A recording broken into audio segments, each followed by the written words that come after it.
Hello everyone, I am here with the second chapter of History, class 10th, and the name of the chapter is Nationalism in India. Nationalism in India means Bharat में राष्ट्रवाद. तो class 10th के chapter second history में हम nationalism in India के बारे में पढ़ेंगे. So let's start the chapter. As you have seen, modern nationalism in Europe came to be associated with the formation of nation states.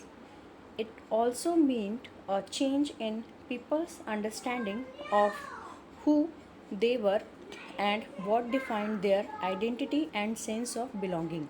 New symbols and icons, new songs and ideas forced new links and redefined the boundaries of communities. In most countries, the making of this new national identity was a long process. How did this consciousness emerge in India? Bharat में राष्ट्रवाद, जैसा कि आप जानते हैं कि Europe में आधुनिक राष्ट्रवाद के साथ ही राज्य राष्ट्रों का भी उदय हुआ. इससे अपने बारे में लोगों को समझ बदलने लगी. वे कौन हैं, उनकी पहचान किस बात से परिभाषित होती है, ये भावना बदल गई. उनमें राष्ट्र के प्रति लगाव का भाव पैदा होने लगा. नए प्रतीकों और चिन्हों ने, नए गीतों और विचारों ने नए संपर्क स्थापित किए और समुदायों की सीमाओं को दोबारा से डिफाइन किया. ज़्यादातर देशों में इस नई राष्ट्रीय पहचान का निर्माण एक लंबी प्रक्रिया के बाद हुआ. देखते हैं कि हमारे कंट्री में ये जो कॉन्शियसनेस थी, यानी जो चेतना थी, वो किस तरह से पैदा हुई. In India and as in many other colonies, the growth of modern nationalism is intimately connected to the anti-colonial movement. People began discovering their unity in the process of their struggle with colonialism. The sense of being oppressed under colonialism provided a shared bond that tied many different groups together. But each class and group felt the effect of colonialism differently. Their experiences were varied and their notions of freedom were not always the same. The Congress under Mahatma Gandhi tried to force these groups together within one movement, but the unity did not emerge without conflict. दूसरे उपनिवेशों की तरह भारत में भी आधुनिक राष्ट्रवाद के उदय की जो घटना थी वो उपनिवेशवाद विरोधी आंदोलन के साथ जुड़ी हुई थी. औपनिवेशिक यानी कि जो कॉलोनिज्म था, शासकों के खिलाफ संघर्ष के दौरान लोग आपसी एकता को पहचानने लगे थे. उनका जो उत्पीड़न था और उनका जो दमन था, साझा भाव ने विभिन्न समूहों को एक दूसरे से बांध दिया था. लेकिन हर वर्ग और समूह पर उपनिवेशवाद का असर एक जैसा नहीं था. उनके अनुभव भी अलग थे और स्वतंत्रता के मायने भी भिन्न थे. महात्मा गांधी के नेतृत्व में कांग्रेस ने इन समूहों को इकट्ठा करके एक विशाल आंदोलन खड़ा किया. लेकिन इस घटना में टकराव के बिंदु भी निहित थे. In an earlier textbook, you have read about the growth of nationalism in India up to the first decade of the 20th century. In this chapter, we will pick up the story from the 1920s and study the non-cooperation and civil disobedience movement. We will explore how the Congress sought to develop the national movement, how different social groups participated in the movement, and how nationalism captured the imagination of people. पहले आपने अपने books में पढ़ा होगा कि अपने भारत में राष्ट्रवाद का उदय, उसके बारे में आपने पढ़ा होगा. यहाँ पे 20th सेंचुरी के पहले जो दशक तक की कहानी आपने पढ़ी होगी. इस चैप्टर में हम 1920 से आगे बढ़ेंगे और असहयोग आंदोलन यानी कि नॉन कॉपरेशन और सविनय अवज्ञा आंदोलन यानी कि सिविल डिसओबीडियंस मूवमेंट, इन आंदोलनों के बारे में पढ़ेंगे. हम यहाँ पे ये भी देखेंगे कि कांग्रेस ने राष्ट्रीय आंदोलन को विकसित करने के लिए किस तरह के प्रयास किए हैं, इस आंदोलन में विभिन्न सामाजिक समूहों ने किस तरह हिस्सा लिया और किस तरह राष्ट्रवाद ने लोगों की कल्पना को नई उड़ान दे दी। The First World War, Khilafat and Non-Cooperation. In the years after 1919, we see the national movement spreading to new areas, incorporating new social groups and developing new modes of struggle. How do we understand these developments? What implications did they have? इसमें हम first world war के बारे में, खिलाफत और असहयोग आंदोलन के बारे में पढ़ेंगे। 1919 के बाद के सालों में हमने देखा कि राष्ट्रीय आंदोलन एक नए इलाकों तक फैल गया। उसमें नए सामाजिक समूह भी शामिल हो गए और संघर्ष की नई पद्धतियाँ सामने आ रही थी। इन बदलावों को कैसे समझा जाए, उनके क्या परिणाम हुए? First of all, the war created a new economic and political situation. It led to a huge increase in defense expenditure, which was financed by war loans and increasing taxes. Custom duties were raised and income tax introduced. Though the war years, prices increased, doubling between 1913 and 1918, leading to extreme hardship for the common people. Villages were called upon to supply soldiers, and the forced recruitment in rural areas caused widespread anger. Then in 1918 to 1919 and 1920 to 21, crops failed in many parts of India, resulting in acute shortage of food. This was accompanied by an influenza epidemic. According to the census of 1921, 12 to 13 million people perished as a result of famines and the epidemic. सबसे पहले हम बात करते हैं कि जो first world war हुआ, तो फर्स्ट वर्ल्ड वॉर ने एक नई आर्थिक और राजनीतिक स्थिति पैदा कर दी थी। इसके कारण डिफेंस जो था उसमें बहुत ज़्यादा खर्चे हुए। इस खर्चे की भरपाई करने के लिए वॉर के नाम पर कर्जे लिए गए और जो कर थे यानी जो टैक्सेस थे वो काफ़ी बढ़ गई। सीमा शुल्क बढ़ा दिया गया और आयकर शुरू किया गया। युद्ध के दौरान जो प्राइजेस थी वो काफ़ी तेज़ी से बढ़ी। 1913 से 1918 के बीच कीमतें दोगुना हो गई, जिसके कारण आम लोगों को मुश्किलें पैदा हो गई। गाँव में सिपाहियों को ज़बरदस्ती भर्ती किया जाने लगा, जिसके कारण जो ग्रामीण इलाकों में लोग थे उनमें गुस्सा था।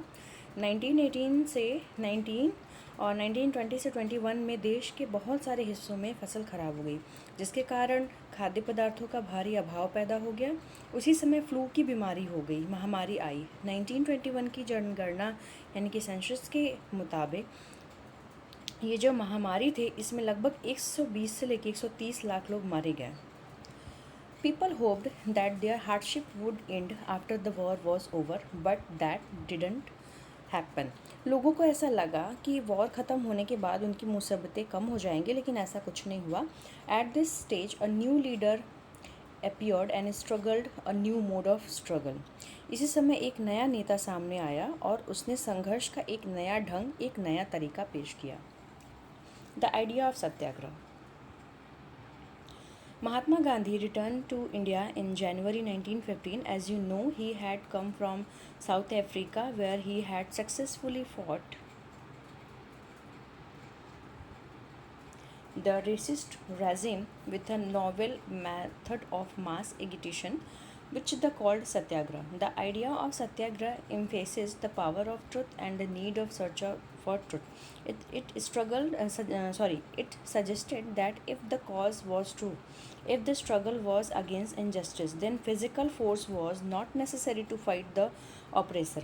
Without seeking vengeance or being aggressive, a satyagrahi could win the battle through non-violence. This could be done by appealing to the conscience of the oppressor. People, including the oppressor, had to be persuaded to see the truth instead of being forced to accept truth through the use of violence. By this struggle, truth was bound to ultimately triumph. Mahatma Gandhi believed that this drama of non-violence could unite all Indians. सत्याग्रह का जो विचार था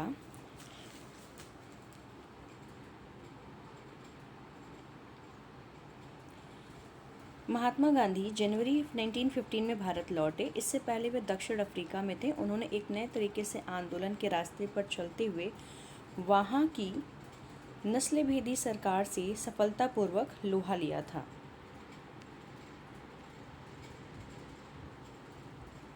इस पद्धति को वो सत्याग्रह कहते थे। सत्याग्रह के विचार में सत्य की शक्ति पर आग्रह और सत्य की खोज पर जोर दिया जाता था। इसका अर्थ यह था कि अगर आपका उद्देश्य सच्चा है, यदि आपका संघर्ष अन्याय के खिलाफ है, तो उत्पीड़क से मुकाबला करने के लिए आपको किसी शारीरिक फोर्स की ज़रूरत नहीं पड़ती। बदला लेने की भावना या आक्रामक हुए बिना भी सत्याग्रह केवल अहिंसा के सहारे अपने संघर्ष में सफल हो सकता है। उसके लिए जो शत्रु है उसकी चेतना को झिझोड़ना चाहिए।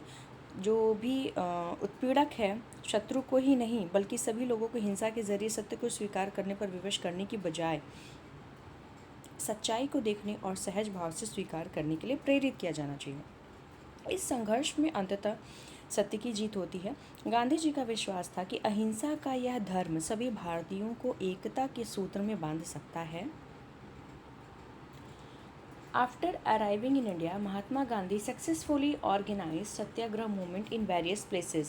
In 1917, he traveled to Champaran in Bihar to inspire the peasants to struggle against the oppressive plantation system. Then in 1917, he organized a Satyagrah to support the peasant of the Kheda district of Gujarat affected by crop failure and a plague epidemic. The peasants of Kheda could not pay the revenue and were demanding the revenue collection be relaxed. In 1918, Mahatma Gandhi went to Ahmedabad to organize a Satyagrah movement amongst cotton mill workers.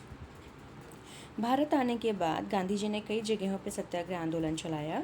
1917 में उन्होंने बिहार के चंपारण इलाके का दौरा किया और दमनकारी बागान व्यवस्था के खिलाफ किसानों को संघर्ष के लिए प्रेरित किया। 1917 में उन्होंने गुजरात के खेड़ा जिले के किसानों की मदद के लिए सत्याग्रह का आयोजन किया। फसल खराब हो जाने और प्लेग की महामारी के कारण खेड़ा जिले के किसान लगान चुकाने की हालत में नहीं थे। वे चाहते थे कि लगान जो है उसमें थोड़ा सा ढील दी जाए। 1918 में गांधी जी सूती कपड़ा कारखाने के मजदूरों के बीच उन्होंने सत्याग्रह आंदोलन चलाने के लिए वो अहमदाबाद गए। The Rowlatt act. Emboldened with this success, Gandhiji in 1919 decided to launch a nationwide satyagrah against the proposed Rowlatt Act 1919. This act had been hurriedly passed through the Imperial Legislative Council despite the united operations of the Indian members. It gave the government enormous power to repress political activities and allowed detention of political prisoners without trial for 2 years. Mahatma Gandhi wanted non-violent civil disobedience against such unjust law, which would start with a hartal on 6th April. Rowlatt act, this is very important. Rowlatt act क्या है, ये बहुत important है, इसको ध्यान से सुनिएगा आप लोग। इस कामयाबी से चूँकि उन्होंने गांधी जी जहाँ जहाँ भी गए और उन्होंने जो भी आंदोलन किया उससे वो जो कामयाब हुए, फिर गांधी जी ने क्या किया कि 1919 में उन्होंने रॉलेट एक्ट के ख़िलाफ़ एक पूरे नेशन वाइड यानी राष्ट्रव्यापी रूप में इन्होंने सत्याग्रह आंदोलन चलाने का फ़ैसला लिया।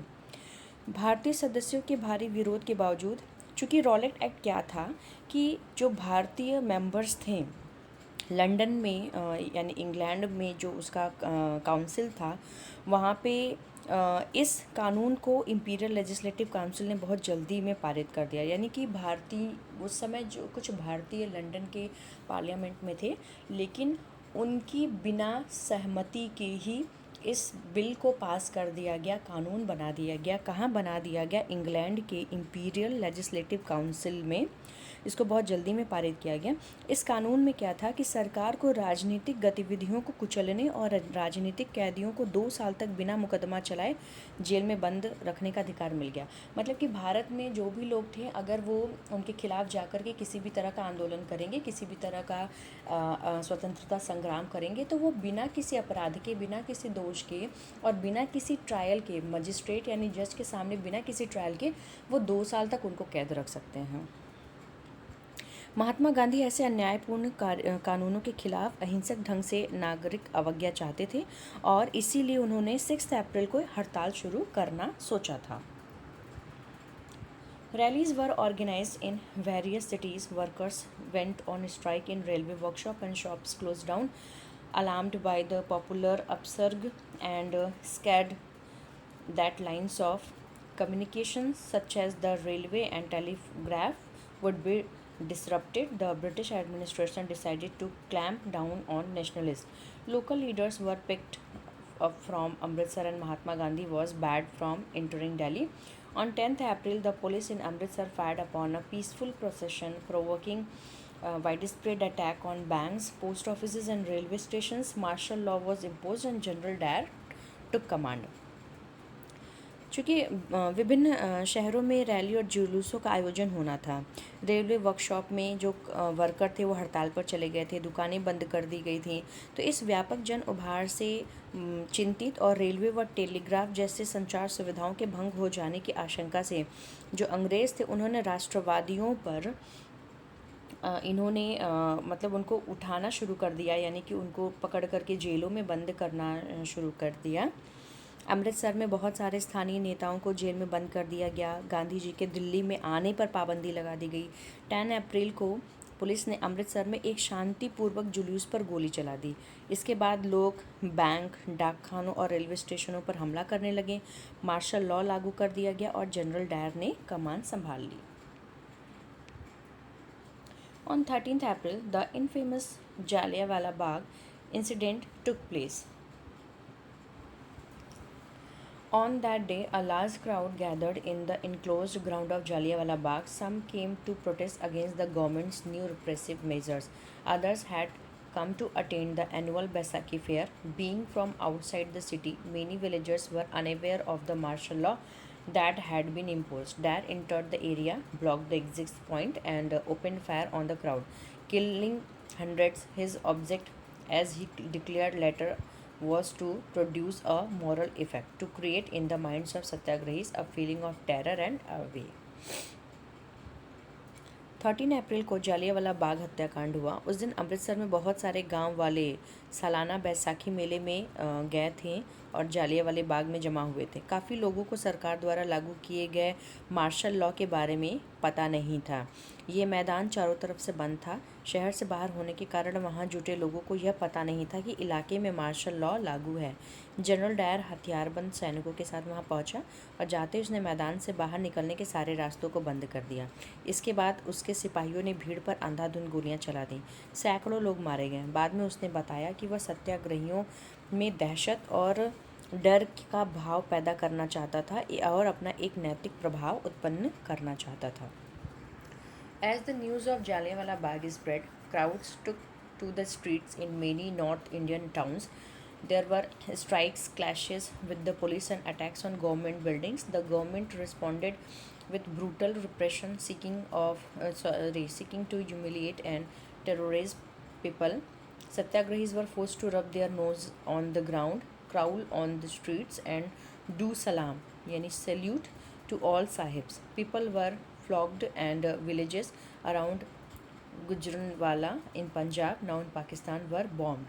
Seeing violence spread, Mahatma Gandhi called off the movement. जैसे जैसे जालियांवाला बाग की खबर फैली, नॉर्थ इंडिया के बहुत सारे शहरों में लोग सड़कों पर उतरने लगे, हड़तालें होने लगी, लोग पुलिस से मोर्चा लेने लगे और सरकारी इमारतों यानी बिल्डिंग्स पे हमला करने लगे। सरकार ने इन कार्रवाइयों को कुचल दिया, ब्रूटली कुचल दिया, यानी निर्दयतापूर्वक कुचल दिया। सरकार लोगों को अपमानित और आतंकित करना चाहती थी। उसने सत्याग्रहियों की नाक पर ज़मीन रगड़ने को मजबूर किया, सड़क पर घिसट कर चलने के लिए और सारे साहिबों को सलाम मारने के लिए मजबूर किया। लोगों को कोड़े मारे गए और गांव यानी कि गुजरावाला गांव जो कि पंजाब में, अब वो पाकिस्तान में है, पर बम बरसाए गए। हिंसा फैलते देख महात्मा गांधी ने आंदोलन को वापस ले लिया। While the Rowlatt Satyagraha had been a widespread movement, it was still limited mostly to cities and towns. Mahatma Gandhi now felt the need to launch a more broad-based movement in India, but he was certain that no such movement could be organized without bringing the Hindu and Muslim closer together. One way of doing this, he felt, was take up to Khilafat issue. The First World War had ended with the defeat of Ottoman Turkey, and there were rumors that a harsh peace treaty was going to be imposed on the Ottoman Emperor, the spiritual head of the Islamic world, means Khalifa.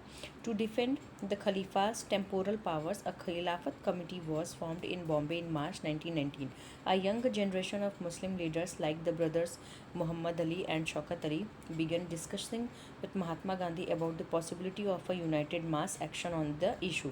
Gandhiji saw this as an opportunity to bring Muslim under the umbrella of a united national movement. At the Calcutta session of the Congress in September 1920, he convinced other leaders of the need to start a non-cooperation movement in support to Khilafat as well as for the Swaraj. भले ही Rowlatt सत्याग्रह का बहुत बड़ा आंदोलन था, लेकिन अभी भी वो मुख्य रूप से शहरों और कस्बों तक ही सीमित था। महात्मा गांधी पूरे भारत में और ज़्यादा जनाधार वाला आंदोलन खड़ा करना चाहते थे, लेकिन उनका मानना था कि हिंदू और मुसलमानों को एक दूसरे के नज़दीक लाए बिना ऐसा कोई आंदोलन नहीं चलाया जा सकता। उन्हें लगता था कि खिलाफत का मुद्दा उठाकर के वे दोनों समुदाय को नज़दीक ला सकते हैं। फर्स्ट वर्ल्ड वॉर में ऑटोमन टर्की की हार हो चुकी थी और ये अफवाहें फैली थी कि इस्लामिक विश्व के आध्यात्मिक नेता यानी कि खलीफा, जो कि उस समय ऑटोमन सम्राट जो था उस वो पर एक बहुत ही सख्त शांति संधि थोपी जाएगी। खलीफा की तात्कालिक शक्तियों की रक्षा के लिए मार्च 1919 में बॉम्बे में एक खिलाफत समिति का गठन किया गया। मोहम्मद अली और शौकत अली जो कि दोनों भाई थे, उन दोनों ने साथ साथ कई युवा मुस्लिम नेताओं ने इस मुद्दे पर संयुक्त जन कार्रवाई की संभावना तलाशने के लिए वो महात्मा गांधी से मिले और उनसे बातचीत करी। सितंबर 1920 में कांग्रेस के कलकत्ता अधिवेशन में महात्मा गांधी ने भी दूसरे नेताओं को इस बात पर राजी कर लिया कि खिलाफत आंदोलन के समर्थन से और स्वराज के लिए एक असहयोग आंदोलन शुरू करना चाहिए। वाई नॉन कोऑपरेशन, असहयोग ही क्यों? In his famous book Hind Swaraj, 1909, Mahatma Gandhi declared the British rule was established in India with the cooperation of Indians and had survived only because of this cooperation. If Indians refused to cooperate, British rule in India would collapse within a year and Swaraj would come. चूँकि अपनी famous book जिसका नाम था Hind Swaraj, that is very important name students, note down it, में महात्मा गांधी ने कहा था कि भारत में ब्रिटिश शासन भारतीयों के सहयोग से ही स्थापित हुआ था और ये शासन इसी सहयोग के कारण चल पा रहा था। अगर भारत के लोग अपना सहयोग वापस ले लें तो साल भर के अंदर ही ब्रिटिश शासन ढह जाएगा और स्वराज की स्थापना हो जाएगी।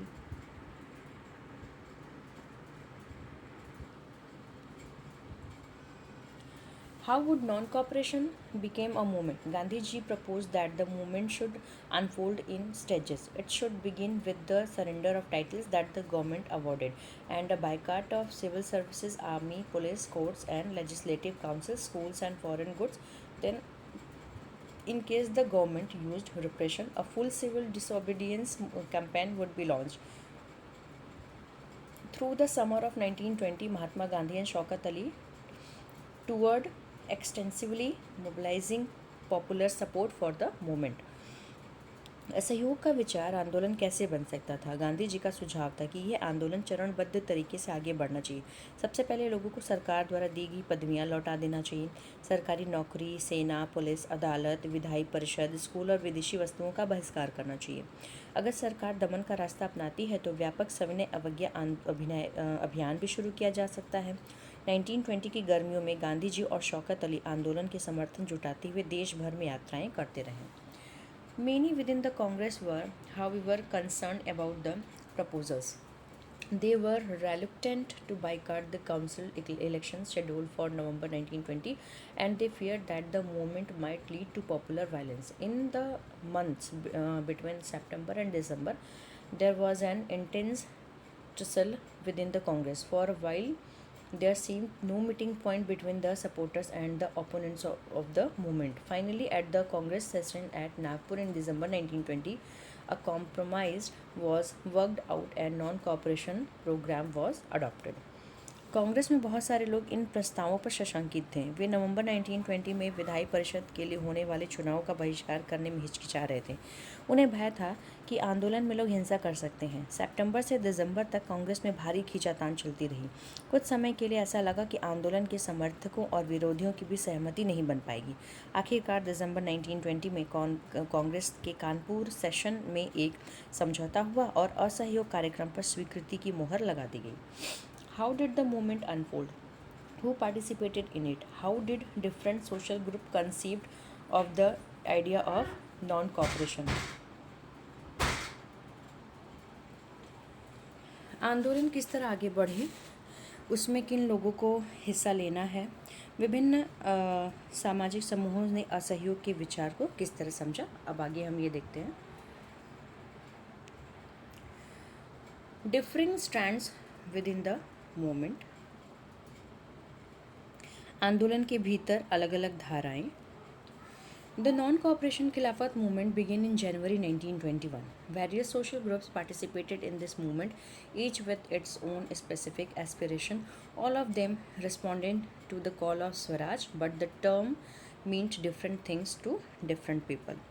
असहयोग खिलाफत आंदोलन जनवरी 1921 में शुरू हुआ। इस आंदोलन में विभिन्न सामाजिक समूहों ने हिस्सा लिया, लेकिन हर एक को अपनी अपनी आकांक्षाएं थीं। सभी ने स्वराज के आह्वान को स्वीकार तो किया, लेकिन उनके लिए इसके अर्थ अलग अलग थे। The movements in the towns.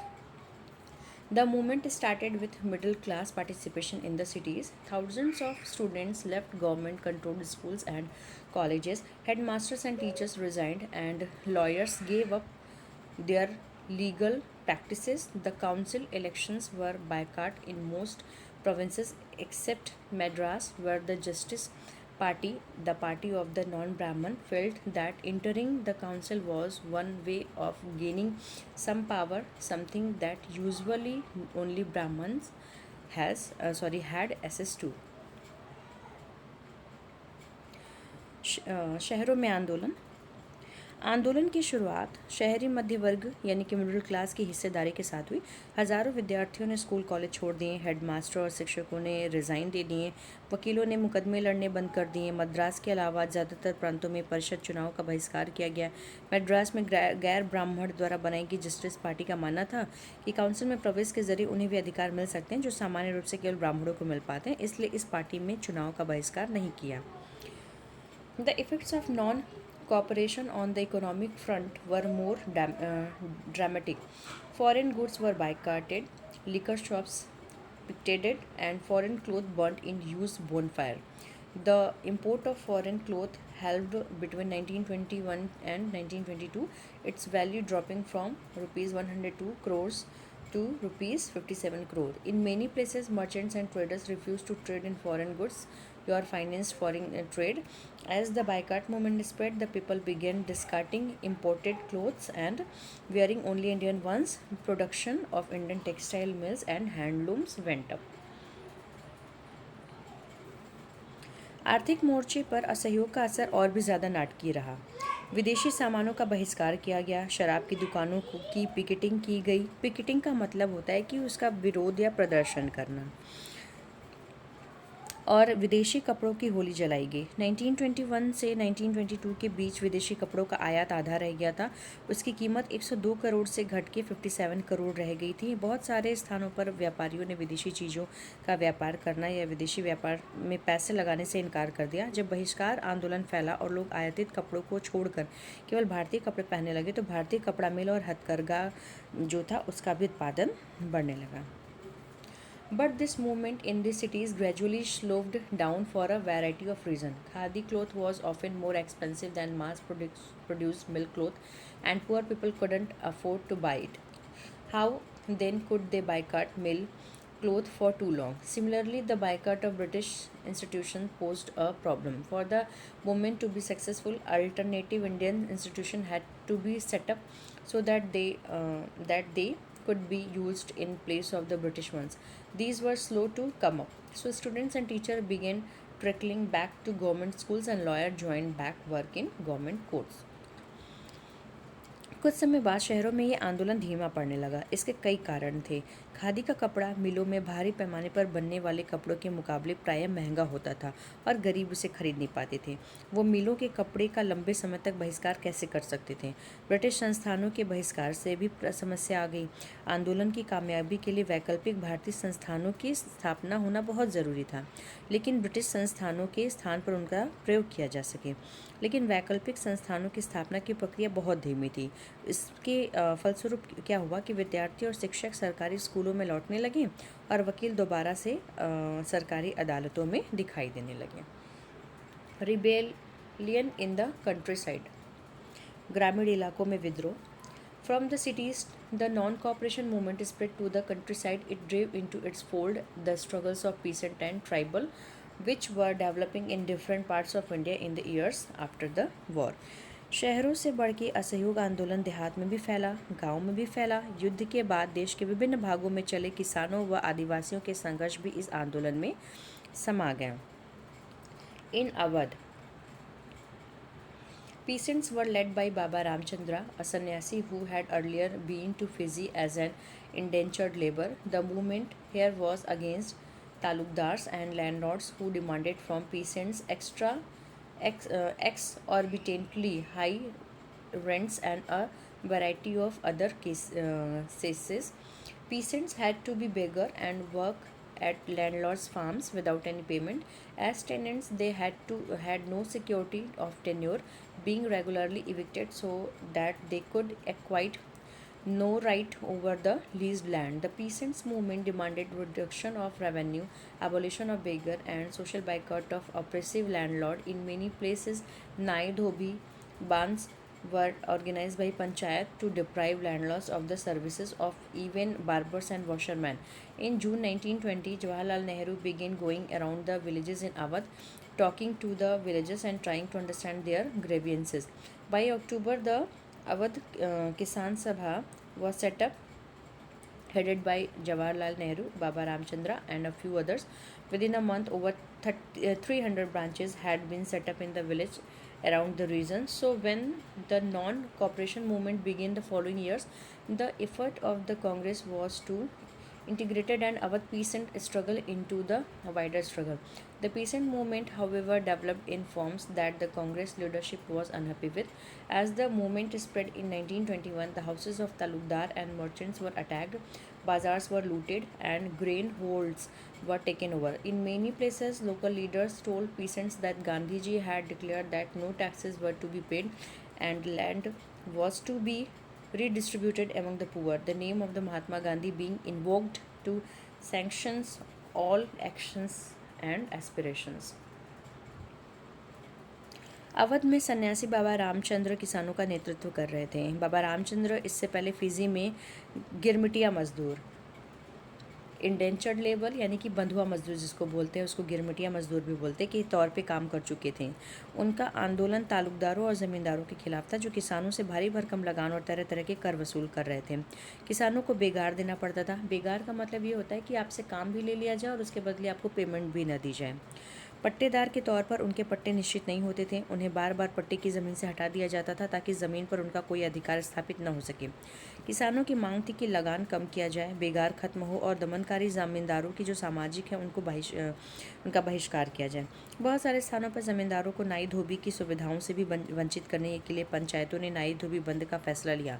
जून 1920 में जवाहरलाल नेहरू ने अवध के गाँव का दौरा किया, गाँव वालों से बातचीत की और उनकी व्यथा समझने का प्रयास किया।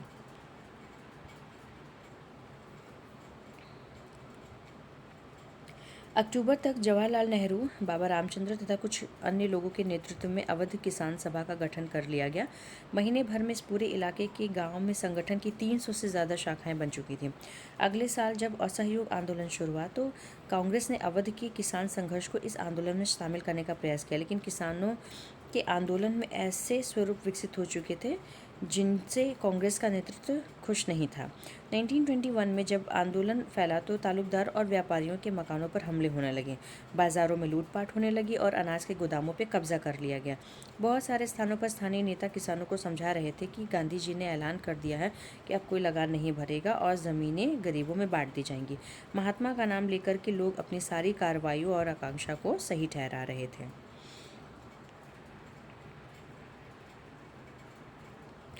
Tribal peasant interrupted the masses of Mahatma Gandhi and the idea of Swaraj in yet another way. In the Gudem Hills of Andhra Pradesh, for instance, a militant guerrilla movement spread in the early 1920s, not a form of struggle that the Congress could approve.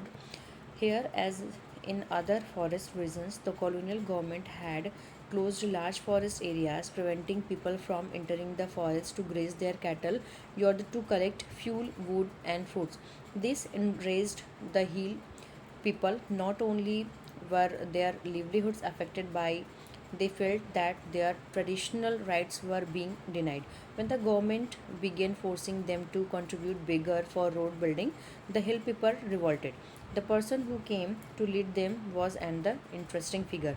Alluri Sitaram Raju claimed that he had a variety of special powers. He could make correct astrological predictions and heal people, and he could survive even bullet shots. Captivated by Raju, the rebels proclaimed that he was an incarnation of God. Raju talked of the greatness of Mahatma Gandhi, said he was inspired by the non-cooperation movement, and persuaded people to wear khadi and give up drinking.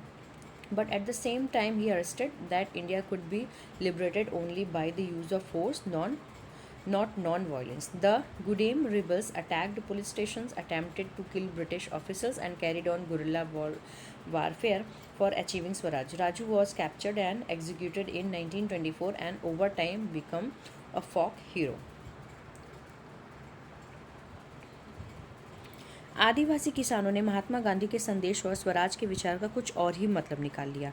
Example के तौर पे आंध्र प्रदेश की गुडेम पहाड़ियों में 1920 के दशक की शुरुआत में एक गुरिल्ला आंदोलन फैल गया। कांग्रेस इस तरह के संघर्ष को कभी स्वीकार नहीं कर सकती थी। अन्य वन क्षेत्रों की तरह यहाँ भी अंग्रेजी सरकार ने बड़े बड़े जंगलों में लोगों के दाखिल होने पर पाबंदी लगा दी थी। लोग इन जंगलों में न तो मवेशियों को चरा सकते थे, न ही जलावन के लिए लकड़ी और फल बीन सकते थे। इससे पहाड़ों के लोग परेशान और गुस्से में थे। न केवल उनकी रोजी रोटी पर असर पड़ा, बल्कि उन्हें लगता था कि उनके परंपरागत अधिकार भी छीने जा रहे हैं। जब सरकार ने उन्हें सड़क के निर्माण के लिए बेगार करने पर मजबूर किया तो लोगों ने बगावत कर दी। उनका नेतृत्व करने वाले अल्लूरी सीताराम राजू एक दिलचस्प व्यक्ति थे। उनका दावा था कि उनके पास बहुत सारी विशेष शक्तियां हैं। वह सटीक खगोलीय अनुमान लगा सकते हैं, लोगों को स्वस्थ कर सकते हैं और गोलियां भी उन्हें मार नहीं सकती। राजू के व्यक्तित्व से चमत्कृत विद्रोहियों को विश्वास था कि वह ईश्वर का अवतार है। राजू महात्मा गांधी की महानता के गुण गाते थे। उनका कहना था कि वह असहयोग आंदोलन से प्रेरित हैं। उन्होंने लोगों को खादी पहनने और शराब छोड़ने के लिए प्रेरित किया। साथ ही साथ उन्होंने ये भी दावा किया कि भारत अहिंसा के बल पर नहीं बल्कि केवल बल प्रयोग के जरिए ही आज़ाद हो सकता है। गुडेम विद्रोहियों ने पुलिस थानों पर हमला किया, ब्रिटिश अधिकारियों को मारने की कोशिश की और स्वराज प्राप्ति के लिए गुरिल्ला युद्ध चलाते रहे। 1924 में राजू को फांसी दे दी गई। राजू अपने लोगों के बीच एक लोकनायक बन चुके थे। Swaraj the plantations. Workers too had their own understanding of Mahatma Gandhi. इनकी प्लांटेशन यानी कि चाय के बागानों या बागानों में Swaraj and the notions of Swaraj. For plantation workers in Assam, freedom meant the right to move freely in and out of the confined spaces in which they were enclosed, and it meant retaining a link with the village from which they had come. Under the Inland Immigration Act of 1859, plantation workers were not permitted to leave the tea garden without permission, and in fact they were rarely given such a permission. When they heard of the non-cooperation movement, thousands of workers defied the authorities, left the plantation and headed home. They believed that Gandhi Raj was coming and everyone would be given land in their own villages. They, however, never reached their destination. Stranded on the way by a railway and steamer strike, they were caught by the police and brutally beaten up. Mahatma Gandhi के विचारों और स्वराज की अवधारणा के बारे में मजदूरों की भी अपनी समझ थी। असम के बागानी मजदूरों के लिए आज़ादी का मतलब ये था कि वे उन चार दीवारियों से जब मन तब बाहर आ जा सके जिसमें उनको बंद करके रखा गया है। उनके लिए आज़ादी का मतलब था कि वे अपने गाँव से संपर्क बनाए रखें। 1859 में इंग्लैंड इमिग्रेशन एक्ट के तहत बागानों में काम करने वाले मजदूरों को बिना इजाज़त बागान से बाहर जाने की छूट नहीं थी, और यह इजाज़त भी उन्हें बहुत ही कभी कभार मिलती थी। जब उन्होंने असहयोग आंदोलन के बारे में सुना तो हजारों मजदूर अपने अधिकारियों की अवहेलना करने लगे। उन्होंने बागान छोड़ दिए और अपने घरों को चल दिए। उनको लगता था कि अब गांधी राज आ रहा है, इसलिए अब तो हर एक को गाँव में ज़मीन मिल जाएगी, लेकिन वे अपनी मंजिल तक नहीं पहुँच पाए। रेलवे और स्टीमरों की हड़ताल के कारण वे रास्ते में ही फंस गए। उन्हें पुलिस ने पकड़ लिया और बुरी तरह उनकी पिटाई करी। The visions of these movements were not defined by the Congress program. They interpreted the term Swaraj in their own ways, imagine, imagining to it to be a time when all suffering and all troubles would be over. Yet, when the tribals chanted Gandhi ji name and raised slogans demanding Swatantra Bharat, they were also emotionally related to all Indian India agitation. When they acted in the name of the Mahatma Gandhi, you linked their movement to that of the Congress. They were identifying with a movement which went beyond the limits of their immediate locality.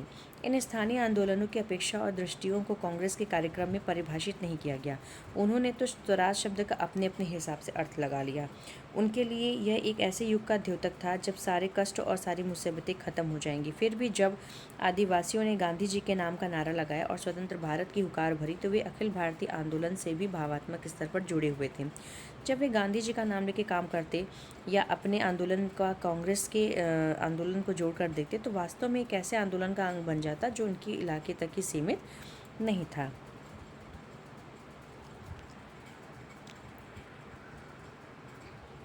Towards civil disobedience, सविनय अवज्ञा की ओर। In February 1922, Mahatma Gandhi decided to withdraw the non-cooperation movement. He felt that movement was turning violent in many places and satyagrahis needed to be properly trained before they would be ready for mass struggle. Within the Congress, some leaders were by now tired of mass struggle and wanted to participate in elections to the provincial councils that had been set up by the Government of India Act of 1919. They felt that it was important to oppose British policies within the councils, argue for reform, and also demonstrate that these councils were not truly democratic. C.R. Das and Motilal Nehru formed the Swaraj Party within the Congress to argue for a return to council politics, but younger leaders like Jawaharlal Nehru and Subhash Chandra Bose pressed for more radical mass agitation and for full independence. फरवरी 1922 में महात्मा गांधी ने असहयोग आंदोलन वापस लेने का फैसला कर लिया था। उनको लगता था कि आंदोलन हिंसक होता जा रहा है और सत्याग्रहियों को व्यापक प्रशिक्षण की ज़रूरत है। कांग्रेस के कुछ नेता इस तरह के जन संघर्षों से थक चुके थे। वे 1919 के गवर्नमेंट ऑफ इंडिया एक्ट के तहत गठित की गई प्रांतीय परिषदों के चुनाव में हिस्सा लेना चाहते थे। उनको लगता था कि परिषदों में रहते हुए ब्रिटिश नीतियों का विरोध करना, सुधारों की वकालत करना और यह दिखाना भी महत्वपूर्ण है कि ये परिषदें लोकतांत्रिक संस्था नहीं है। C.R. दास और मोतीलाल नेहरू ने परिषद राजनीति में वापस लौटने के लिए कांग्रेस के भीतर ही स्वराज पार्टी का गठन कर डाला। जवाहरलाल नेहरू और सुभाष चंद्र बोस जैसे युवा नेता ज़्यादा उग्र जन आंदोलन और पूर्ण स्वतंत्रता के लिए दबाव बनाए हुए थे। In such a situation of internal debate and dissension, two factors again shaped Indian politics towards the late 1920s. The first was the effect of the worldwide economic depression. Agricultural prices began to fall from 1926 and collapse after 1930. As the demand for agricultural goods fell and exports declined, peasants found it difficult to sell their harvest and pay their revenue. By 1930, the countryside was in turmoil. आंतरिक बहस व असहमति के इस माहौल में दो ऐसे तत्व थे जिन्होंने 20 के दशक में आखिरी सालों में भारतीय राजनीति की रूपरेखा एक बार फिर बदल दी। पहला कारक था कि विश्वव्यापी आर्थिक मंदी का असर। 1926 से कृषि उत्पादकों की कीमतें गिरने लगीं और 1930 के बाद तो पूरी तरह धराशायी हो गई। कृषि उत्पादों की मांग गिरी और निर्यात कम होने लगा, तो किसानों को अपनी उपज बेचना और लगान चुकाना भी भारी पड़ने लगा। 1930 तक ग्रामीण इलाके भारी उथल पुथल से गुजर रहे थे। Against this background, the new Tory government in Britain constituted a statutory commission under the Sir John Simon, set up in response to the nationalist movement. The commission was to look into the functioning of the constitutional system in India and suggest changes. The problem was that the commission did not have a single Indian member, they have all British. इसी पृष्ठभूमि में Britain में एक नई टोरी सरकार ने sir John Simon के नेतृत्व में एक वैधानिक आयोग का गठन कर दिया। राष्ट्रव्यापी आंदोलन के जवाब में गठित किए गए इस आयोग को भारत में संवैधानिक व्यवस्था की कार्यशैली का अध्ययन करना था और उसके बारे में सुझाव देने थे। इस आयोग में एक भी भारतीय सदस्य नहीं था, सारे अंग्रेज थे। When the Simon Commission arrived in India in 1928, it was greeted with the slogan "Go back, Simon." All parties, including the Congress and the Muslim League, participated in the demonstrations. In an effort to win them over, the Viceroy Lord Irwin announced in October 1929 a vague offer to Dominion status for India in an unspecified future and a roundtable conference to discuss a future constitution.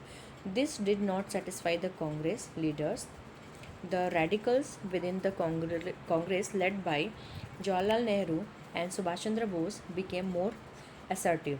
The liberals and moderates, who were proposing a constitutional system within the framework of British dominion, gradually lost their influence. In December 1929, under the presidency of Jawaharlal Nehru, the Lahore Congress formalized the demand of Purna Swaraj, your full independence for India. It was declared that 26th January 1930 would be celebrated as the Independence Day, when people were to take a pledge to struggle for the complete independence. But the celebration attracted very little attention, so Mahatma Gandhi had to find a way to relate this abstraction idea of freedom to more concrete issue of everyday life. 1928 में जब Simon commission Bharat पहुंचा तो उसका स्वागत Simon commission वापस जाओ, Simon commission go back के नारों से किया गया। कांग्रेस और मुस्लिम लीग सभी पार्टियों ने प्रदर्शन में हिस्सा लिया। इस विरोध को शांत करने के लिए वायसराय लॉर्ड इरविन ने अक्टूबर 1929 में भारत के लिए डोमिनियन स्टेट्स का गोलमेज यानी कि राउंड टेबल का ऐलान कर दिया। उन्होंने इस बारे में कोई समय सीमा नहीं बताई। उन्होंने सिर्फ इतना कहा कि भावी संविधान के बारे में चर्चा करने के लिए राउंड टेबल सम्मेलन आयोजित किया जाएगा। इस प्रस्ताव में कांग्रेस के नेता संतुष्ट नहीं थे। जवाहरलाल नेहरू और सुभाष चंद्र बोस के नेतृत्व में कांग्रेस का तेज तर्राक खेमा आक्रामक तेवर अपनाने लगा। उदारवादी और मध्यम वर्गीय नेता ब्रिटिश डोमिनियन के भीतर ही संवैधानिक व्यवस्था के पक्ष में थे, लेकिन इस खेमे का प्रभाव घटता जा रहा था। दिसंबर 1929 में जवाहरलाल नेहरू की अध्यक्षता में कांग्रेस के लाहौर अधिवेशन में पूर्ण स्वराज की मांग को औपचारिक रूप से मान लिया गया। तय किया गया कि 26 जनवरी 1930 को स्वतंत्रता दिवस के रूप में मनाया जाएगा और उस दिन लोग पूर्ण स्वराज के लिए संघर्ष की शपथ लेंगे। इस उत्सव की ओर बहुत कम ही लोगों ने ध्यान दिया। अब स्वतंत्रता के इस अमूर्त विचार को रोज़मर्रा ज़िंदगी के ठोस मुद्दों से जोड़ने के लिए महात्मा गांधी को कोई और रास्ता ढूंढना था। The salt march and the civil disobedience movement, नमक यात्रा और सविनय अवज्ञा आंदोलन। Mahatma Gandhi found in salt a powerful symbol that could unite the nation. On 31st January 1930, he sent a letter to Viceroy Irwin starting 11 demands.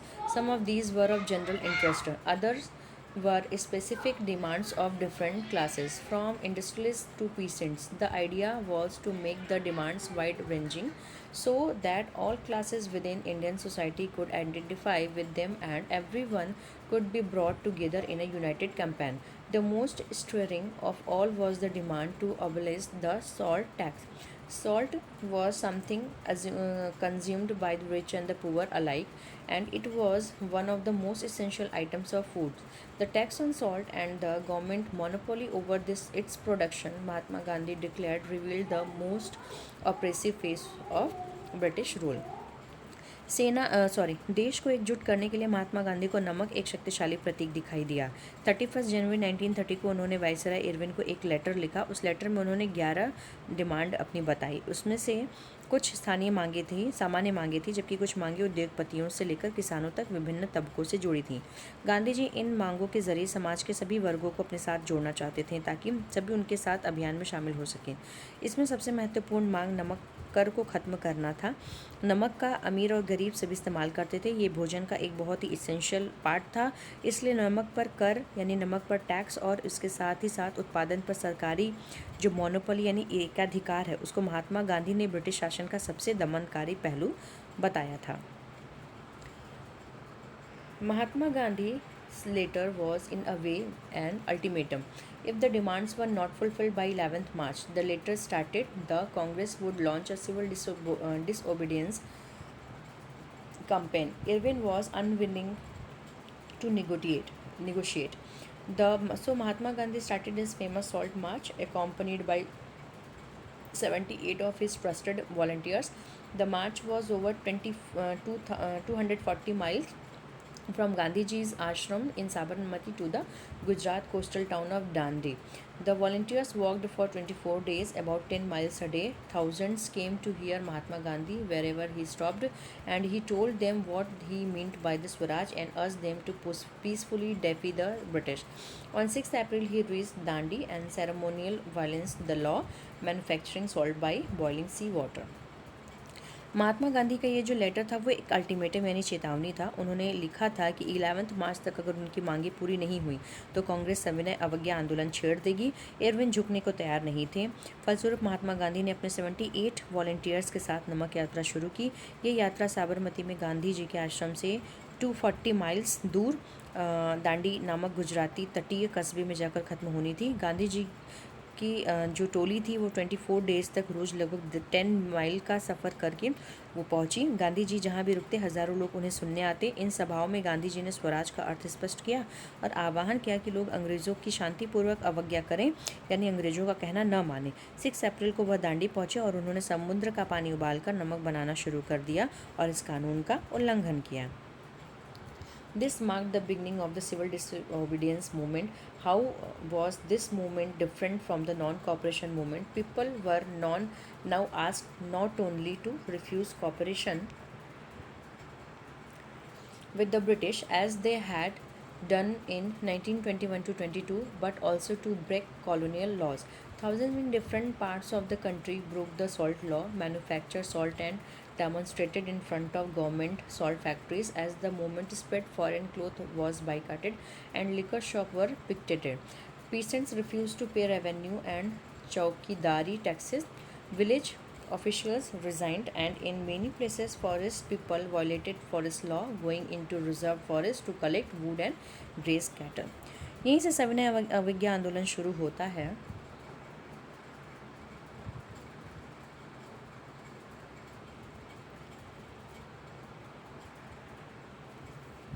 यह आंदोलन असहयोग आंदोलन के मुकाबले किस तरह अलग था? इस बार लोगों ने न केवल अंग्रेज़ों का सहयोग न करने के लिए बल्कि औपनिवेशिक कानूनों का उल्लंघन करने के लिए आह्वान किया जाने लगा।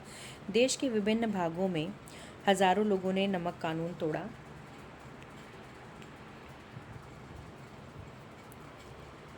और सरकारी नमक कारखानों के सामने प्रदर्शन किए। आंदोलन फैला तो विदेशी कपड़ों का बहिष्कार किया जाने लगा। शराब की दुकानों की पिकेटिंग होने लगी।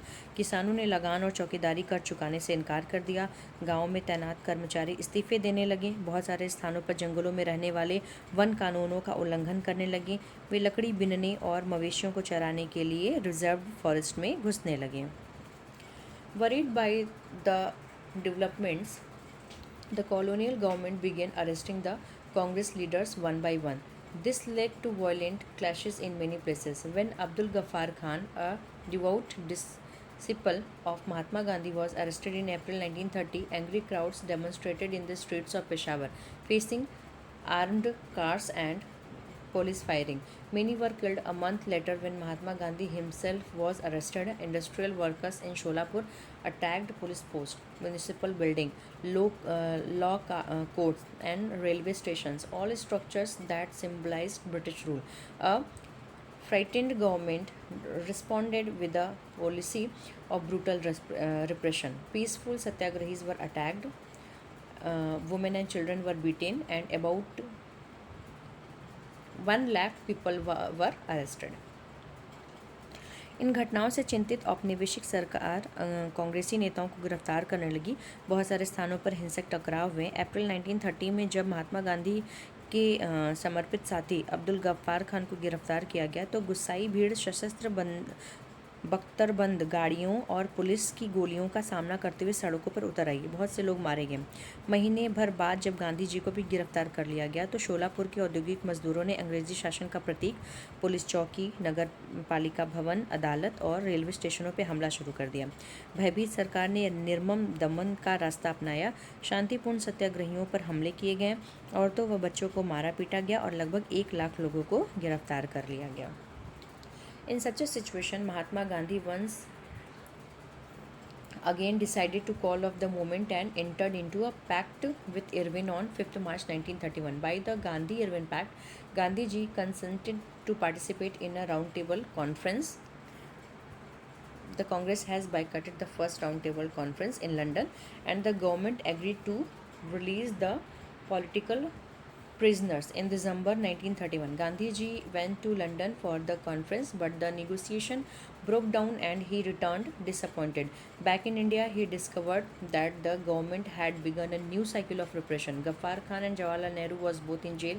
The Congress had been declared illegal and a series of measures had been imposed to prevent meeting, demonstration and boycotts. With great apprehensions, Mahatma Gandhi relaunched the civil disobedience movement. For over a year, the movement continued, but by 1934 it lost its momentum.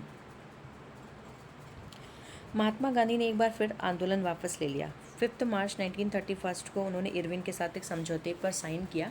इस Gandhi Irwin समझौते के जरिए गांधी जी ने London में होने वाले दूसरे गोलमेज सम्मेलन में हिस्सा लेने पर अपनी सहमति व्यक्त कर दी। पहला जो गोलमेज सम्मेलन था उसको कांग्रेस ने उसका बहिष्कार किया था। इसके बदले सरकार राजनीतिक कैदियों को रिहा करने पर राज़ी हो गई। दिसंबर 1931 में सम्मेलन के लिए गांधी जी लंदन गए। ये वार्ता बीच में ही टूट गई और उन्हें निराश वापस लौटना पड़ा। यहाँ आकर उन्होंने पाया कि सरकार ने नए सिरे से दमन शुरू कर दिया है। गफ्फार खान और जवाहरलाल नेहरू दोनों जेल में थे। कांग्रेस को गैरकानूनी घोषित कर दिया गया। सभाओं, प्रदर्शन और बहिष्कार जैसी गतिविधियों पर रोक लगाने के लिए सख्त कदम उठाए जा रहे थे। भारी आशंकाओं के बीच महात्मा गांधी ने सविनय अवज्ञा आंदोलन दोबारा शुरू किया। साल भर तक आंदोलन चला, लेकिन 1934 के आते आते उसकी गति मंद पड़ने लगी।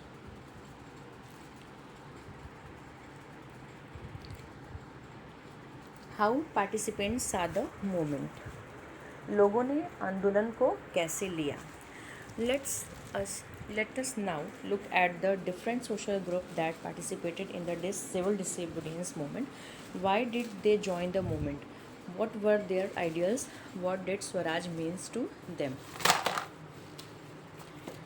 In the countryside, rich peasants communities like the Patidars of Gujarat and the Jats of Uttar Pradesh were active in the movement.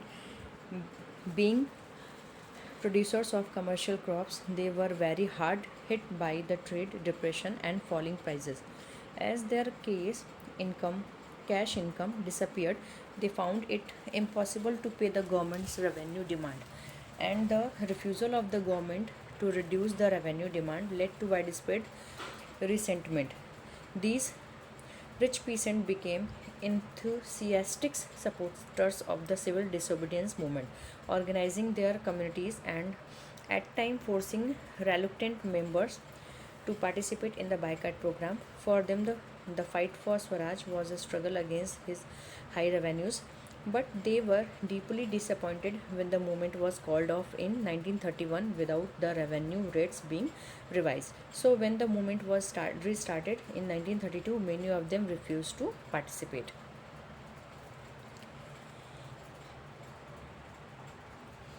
आइए देखते हैं कि ये जो सिविल डिसओबीडियंस मूवमेंट था उसमें लोग कैसे शामिल हुए, उन्होंने आंदोलन में हिस्सा क्यों लिया, उनके आदर्श क्या थे, उनके लिए स्वराज के क्या मायने थे। गांव में संपन्न किसान समुदाय जैसे गुजरात के पटीदार, उत्तर प्रदेश के जाट आंदोलन में सक्रिय थे। व्यावसायिक फसलों की खेती के कारण व्यापार में मंदी और गिरती कीमतों से वो परेशान थे। जब उनकी नकद आय खत्म होने लगी तो उन्होंने सरकारी लगान चुकाना नामुमकिन हो गया। सरकार लगान कम करने को तैयार नहीं थी। चारों तरफ असंतोष था। संपन्न किसानों ने सविनय अवज्ञा आंदोलन का बढ़ चढ़कर समर्थन किया। उन्होंने अपने समुदायों को एकजुट किया और कई बार अनिच्छुक सदस्यों को बहिष्कार के लिए मजबूर किया। उनके लिए स्वराज की लड़ाई भारी लगान के खिलाफ लड़ाई थी, लेकिन जब 1931 में लगानों के घटे बिना आंदोलन वापस ले लिया गया तो उन्हें बहुत ही निराशा हुई, जिसके कारण जब 1932 में आंदोलन दोबारा शुरू हुआ तो उनमें से बहुतों ने उसमें हिस्सा लेने से इनकार कर दिया। The poorer peasants were not just interested in the lowering of the revenue demand. Many of them were small tenants cultivating land they had rented from landlords. As the depression continued and cash incomes dwindled, the small tenants found it difficult to pay their rent. They wanted to unpaid rent to the landlords to be remitted. They joined a variety of radical movements, often led by socialists and communists, apprehensive of raising issues that might upset the rich peasants and landlords. The Congress was unwilling to support no rent campaign in most places, so the relationship between the poor peasants and the Congress remained uncertain. गरीब किसान केवल लगान में कमी नहीं चाहते थे, उनमें से बहुत सारे किसान जमींदारों से पट्टे पर ज़मीन लेकर खेती कर रहे थे। महामंदी लंबी खींची और नकद आमदनी गिरने लगी तो छोटे पट्टेदारों के लिए ज़मीन का किराया चुकाना भी मुश्किल हो गया था। वे चाहते थे कि उन्हें ज़मींदारों का जो भाड़ा चुकाना था उन्हें माफ़ कर दिया जाए। इसके लिए उन्होंने कई रेडिकल आंदोलनों में हिस्सा लिया, जिसका नेतृत्व अक्सर समाजवादी और कम्युनिस्ट के हाथों में होता था। अमीर किसान और ज़मींदारों की नाराज़गी के भय से कांग्रेस भाड़ा विरोधी आंदोलनों को समर्थन देने में प्रायः हिचकती थी। इसी कारण गरीब किसान और कांग्रेस के बीच संबंध अनिश्चित बने रहे।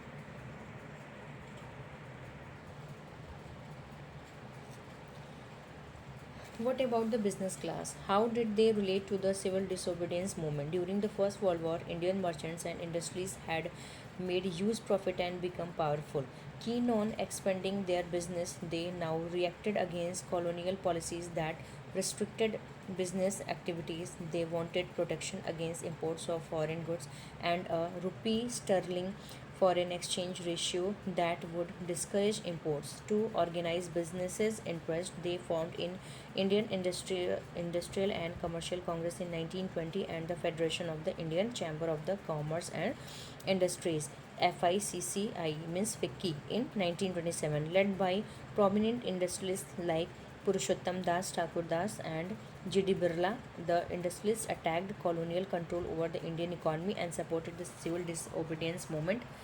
When it was first launched, they gave financial assistance and refused to buy all yourselves imported goods. Most businessmen came to see Swaraj as a time when colonial restriction on business would no longer exist and trade and industry would flourish without constraints. But after the failure of the Round Table Conference, business groups were no longer uniformly enthusiastic. They were apprehensive of the spread of militant activities and worried about prolonged disruption of business as well as of the growing influence of socialism amongst the younger member of the Congress. व्यवसायी वर्ग की क्या स्थिति थी? उन्होंने सविनय अवज्ञा आंदोलन के बारे में क्या रुख अपनाया? पहले विश्व युद्ध के दौरान भारतीय व्यापारियों और उद्योगपतियों ने भारी मुनाफा कमाया। वे ताकतवर हो चुके थे। अपने कारोबार को फैलाने के लिए उन्होंने ऐसे औपनिवेशिक नीतियों का विरोध किया जिसके कारण उनकी व्यावसायिक गतिविधियों में रुकावट आ सकती थी। वे विदेशी वस्तुओं के आयात से सुरक्षा चाहते थे और रुपया स्टर्लिंग विदेशी विनिमय अनुपात में बदलाव चाहते थे जिससे आयात में कमी आ जाए। व्यावसायिक हितों को संगठित करने के लिए उन्होंने 1920 में भारतीय औद्योगिक एवं व्यावसायिक Congress Indian industrial and commercial Congress और 1927 में भारतीय वाणिज्य एवं उद्योग परिसंघ यानी federation of Indian chamber of commerce and industry यानी कि फिक्की का गठन किया। पुरुषोत्तम दास, ठाकुर दास और जी.डी. बिरला जैसे बड़े बड़े उद्योगपतियों के नेतृत्व में भारतीय अर्थव्यवस्था पर औपनिवेशिक नियंत्रण का विरोध किया गया।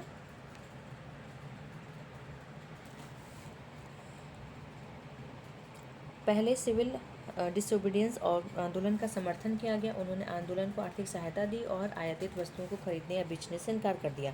ज़्यादातर व्यवसायी स्वराज को एक ऐसे युग के रूप में देखते थे जहां कारोबार पर औपनिवेशिक पाबंदियां नहीं होंगी और व्यापार व उद्योग निर्बाध ढंग से फल फूल सकेंगे।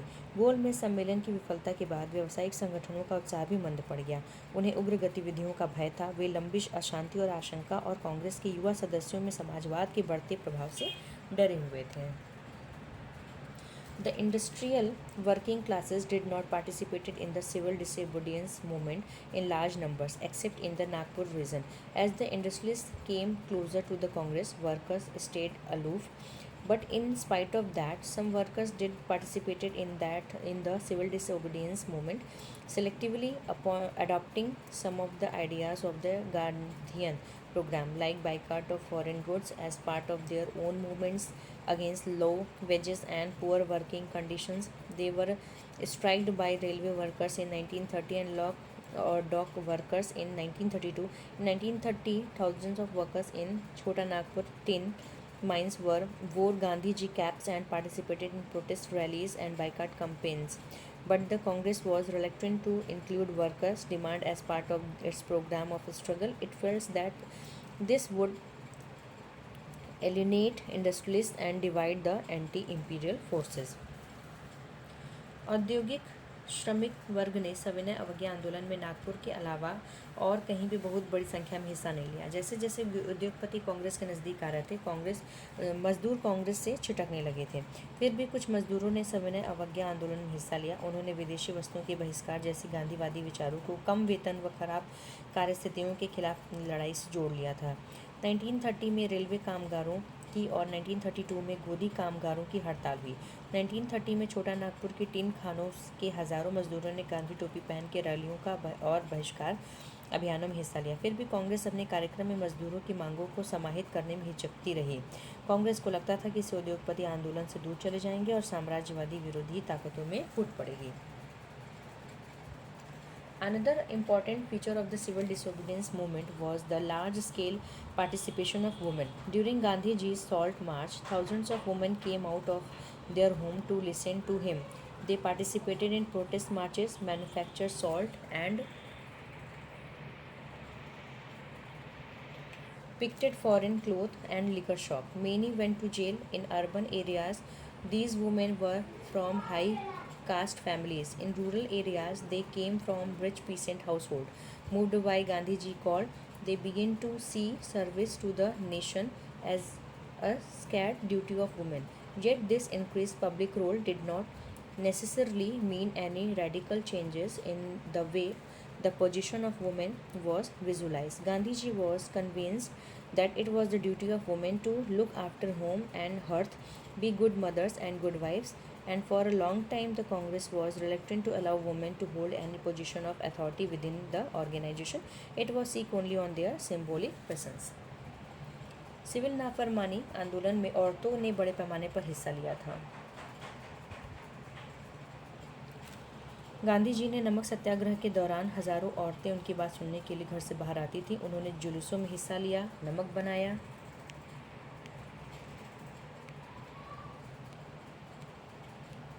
विदेशी कपड़ों व शराब की दुकानों की पिकेटिंग की। बहुत सारी महिलाएं जेल भी गईं। शहरी इलाकों में ज़्यादातर ऊंची जातियों की महिलाएं सक्रिय थीं, जबकि ग्रामीण इलाकों में संपन्न किसान परिवारों की महिलाएं आंदोलन में हिस्सा ले रही थी। गांधी जी के आह्वान के बाद औरतों को राष्ट्र की सेवा करना अपना पवित्र दायित्व दिखाई देने लगा था, लेकिन सार्वजनिक भूमिका में इस इजाफे का मतलब यह नहीं था कि औरतों की स्थिति में कोई भारी बदलाव आने वाला। गांधी जी का मानना था कि घर चलाना, चूल्हा चौका संभालना, अच्छी माँ व अच्छी पत्नी की भूमिकाओं का निर्माण करना ही औरत का असली कर्तव्य। इसलिए लंबे समय तक कांग्रेस संगठन में किसी भी महत्वपूर्ण पद पर औरतों को जगह देने से हिचकती रही। कांग्रेस को उनकी प्रतीकात्मक उपस्थिति में ही दिलचस्पी थी।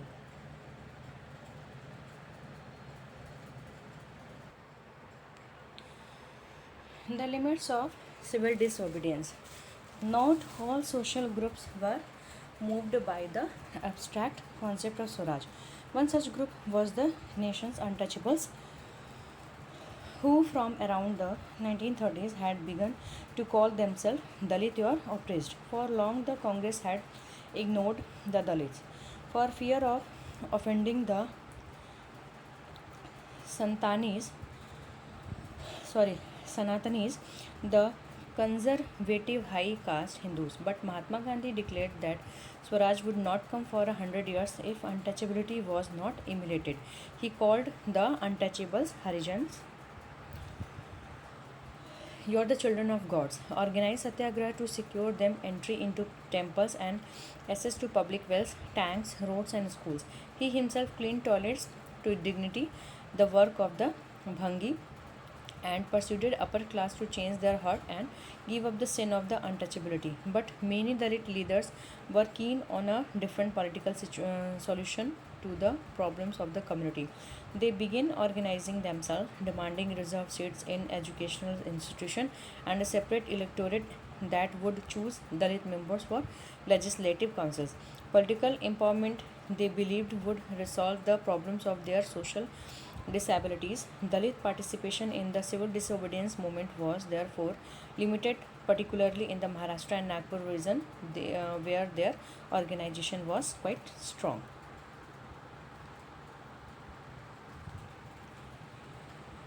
सविनय अवज्ञा आंदोलन की सीमाएं। सभी सामाजिक समूह स्वराज की अमूर्त अवधारणा से प्रभावित नहीं थे। ऐसा ही एक समूह राष्ट्र के अछूतों का था। वे 1930 के बाद खुद को दलित या उत्पीड़न कहने लगे थे। कांग्रेस ने लंबे समय तक दलितों पर ध्यान नहीं दिया क्योंकि कांग्रेस रूढ़िवादी सवर्ण हिंदू सनातन पंथियों से डरी हुई थी। लेकिन महात्मा गांधी ने ऐलान किया कि अस्पृश्यता यानी छुआछूत को खत्म किए बिना 100 साल तक भी स्वराज की स्थापना नहीं की जा सकती। उन्होंने अछूतों को हरिजन कहा, यानी कि ईश्वर की संतान बताया। उन्होंने मंदिर, सार्वजनिक तालाब, सड़क और कुओं पर समान अधिकार दिलाने के लिए सत्याग्रह किया। मैला ढोने वालों को काम को प्रतिष्ठा दिलाने के लिए खुद शौचालय साफ करने लगे। उन्होंने ऊंची जातियों का आह्वान किया कि वे अपना हृदय परिवर्तन करें और अस्पृश्यता के पाप को छोड़ दें। लेकिन बहुत सारे दलित नेता अपने समुदाय की समस्याओं का अलग राजनीतिक हल ढूंढना चाहते थे। वे खुद को संगठित करने लगे। उन्होंने शिक्षा संस्थानों में आरक्षण के लिए आवाज़ उठाई और अलग निर्वाचन क्षेत्रों की बात कही ताकि वहां से विधायी परिषदों के लिए केवल दलितों को ही चुनकर भेजा जा सके। उनका मानना था कि उनकी सामाजिक अपंगता केवल राजनीतिक सशक्तिकरण से ही दूर हो सकती है। इसलिए सविनय अवज्ञा आंदोलन में दलितों की हिस्सेदारी काफ़ी सीमित थी। महाराष्ट्र और नागपुर क्षेत्र में यह बात खासतौर से दिखाई देती थी, जहाँ उनके संगठन काफ़ी मजबूत थे। Dr. B.R. Ambedkar, who organized the Dalits into the Depressed Class Association in 1930, clashed with Mahatma Gandhi at the Second Round Table Conference by demanding separate electoral for Dalits. When the British government conceded Ambedkar's demand, Gandhiji began a fast unto death. He believed that separate electorates for Dalits would slow down the process of their integration into society. Ambedkar ultimately accepted Gandhiji's position, and the result was the Pune Pact of September 1930. It gave the depressed class, later known as the scheduled caste, reserved seats in provincial and central legislative councils, but they were to be voted in the general electorate. The Dalit movement, however, continued to be apprehensive of the Congress-led national movement. Doctor Ambedkar ने 1930 में दलितों को दमित वर्ग association में संगठित किया, यानी कि डिप्रेस्ड क्लासेस एसोसिएशन में। दलितों के लिए अलग निर्वाचन क्षेत्र के सवाल पर दूसरे गोलमेज सम्मेलन में महात्मा गांधी के साथ उनका काफ़ी विवाद हुआ। जब ब्रिटिश सरकार ने अंबेडकर की मांग मान ली तो गांधी जी आमरण अनशन पर बैठ गए। उनका मत था कि दलितों के लिए अलग निर्वाचन क्षेत्र की व्यवस्था से समाज में उनके एकीकरण की प्रक्रिया धीमी पड़ जाएगी। आखिरकार अंबेडकर ने गांधी जी की राय मान ली और सितंबर 1932 में पूना पैक्ट पर हस्ताक्षर हुए। इसमें दमित वर्गों, जिन्हें बाद में अनुसूचित जाति के नाम से जाना गया, को प्रांतीय एवं केंद्रीय विधायी परिषदों में आरक्षित सीटें मिल गई। हालांकि उनके लिए मतदान सामान्य निर्वाचन क्षेत्रों में ही होता था। फिर भी दलित आंदोलन कांग्रेस के नेतृत्व में चल रहे राष्ट्रीय आंदोलन को शंका की दृष्टि से ही देखता रहा।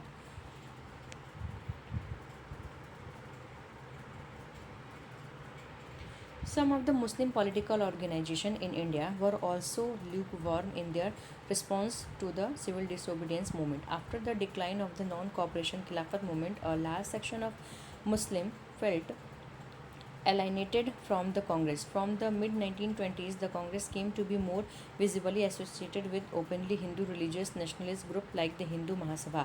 As relations between Hindu and Muslims worsened, each community organized religious processions with militant fervor, provoking Hindu-Muslim communal clashes and riots in various cities. Every riot depends the distance between the two communities. Bharat के कुछ मुस्लिम राजनीतिक संगठनों ने भी सविनय अवज्ञा आंदोलन के प्रति कोई खास उत्साह नहीं दिखाया। असहयोग खिलाफत आंदोलन के शांत पड़ जाने के बाद मुसलमानों का एक बहुत बड़ा तबका कांग्रेस से कटा हुआ महसूस करने लगा। 1920 के दशक के मध्य से कांग्रेस हिंदू महासभा जैसे हिंदू धार्मिक राष्ट्रवादी कांग्रेसों के काफ़ी करीब दिखने लगी थी। जैसे जैसे हिंदू मुसलमानों के बीच संबंध खराब होते गए, दोनों समुदाय उग्र धार्मिक जुलूस निकालने लगे। इससे कई शहरों में हिंदू मुस्लिम सांप्रदायिक टकराव व दंगे हुए। हर दंगे के साथ दोनों समुदायों के बीच का फासला बढ़ता गया। The Congress and the Muslim League made efforts to renegotiate an alliance, and in 1927 it appeared that such a unity could be forged. The important differences were over the question of repression in the future assemblies that were to be elected. Muhammad Ali Jinnah, one of the leader of the Muslim League, was willing to give up the demand for separate electorates if Muslims were assured reserved seats in the Central Assembly and representation in proportion to population in the Muslim-dominated provinces, Bengal and Punjab. Negotiations over the question of representation continued, but all hope of resolving the issue at the all parties conferences in 1928 disappeared when M.R. Jayakar of the Hindu Mahasabha strongly opposed efforts at compromise.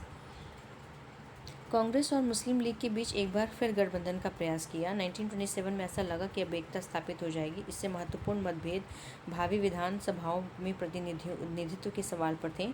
Muslim league के नेताओं में से एक मोहम्मद अली जिन्ना का कहना था कि अगर मुसलमानों को केंद्रीय सभा में आरक्षित सीटें दी जाएं और मुस्लिम बहुल प्रांतों यानी कि बंगाल और पंजाब में मुसलमानों को आबादी के अनुपात में प्रतिनिधित्व दिया जाए तो वह मुसलमानों के लिए पृथक निर्वाचिका की मांग छोड़ने के लिए तैयार हैं।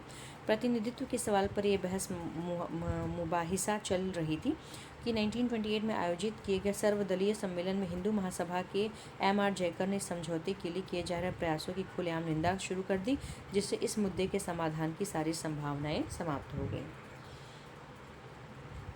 When the civil disobedience movement started, there was thus the atmosphere of suspicious and distrust between communities. Alienated from the Congress, last section of Muslim could not respond to the call of a united struggle. Many Muslim leaders and intellectuals expressed their concern about the status of Muslim as a minority within India. They feared that the culture and identity of minorities would be submerged under the domination of a Hindu majority. जब सविनय अवज्ञा आंदोलन शुरू हुआ उस समय समुदायों के बीच संदेह और अविश्वास का माहौल बना हुआ था। कांग्रेस से कटे हुए मुसलमानों का बड़ा तबका किसी संयुक्त संघर्ष के लिए तैयार नहीं था। बहुत सारे मुस्लिम नेता और बुद्धिजीवी भारत में अल्पसंख्यकों के रूप में मुसलमानों की हैसियत को लेकर चिंता जता रहे थे। उनको भय था कि हिंदू बहुसंख्या के वर्चस्व की स्थिति में अल्पसंख्यकों की संस्कृति और पहचान खो जाएगी। The sense of collective belonging यानी कि सामूहिक अपनेपन का भाव। Nationalism spread when people begin to believe that they are all part of the same nation, when they discover some unity that binds them together. But how did the nation become a reality in the minds of people? How did people belonging to different communities, regions or language group develop a sense of collective belonging? राष्ट्रवाद की भावना तब पनपती है जब लोग ये महसूस करते हैं कि वे एक ही राष्ट्र के अंग हैं, जब वे एक दूसरे को एकता के सूत्र में बांधने वाली कोई साझा बात ढूंढ लेते हैं। लेकिन राष्ट्र लोगों के मस्तिष्क में एक यथार्थ का रूप कैसे लेता है? विभिन्न समुदाय, क्षेत्रों तथा भाषाओं से संबंध अलग अलग समुदायों ने सामूहिक अपनेपन का भाव कैसे विकसित किया? This sense of collective belonging came partly through the experience of united struggles, but there were also a variety of cultural processes through which nationalism captured people's imagination. History and fiction, folklore and songs, popular trends and symbols all played a part in the making of nationalism. सामूहिक अपनेपन की यह भावना आंशिक रूप से संयुक्त संघर्षों के चलते पैदा हुई थी। इनके अलावा बहुत सारी सांस्कृतिक प्रतिक्रियाएं भी थीं जिनके जरिए राष्ट्रवाद लोगों की कल्पना और दिलो दिमाग पर छा गया था।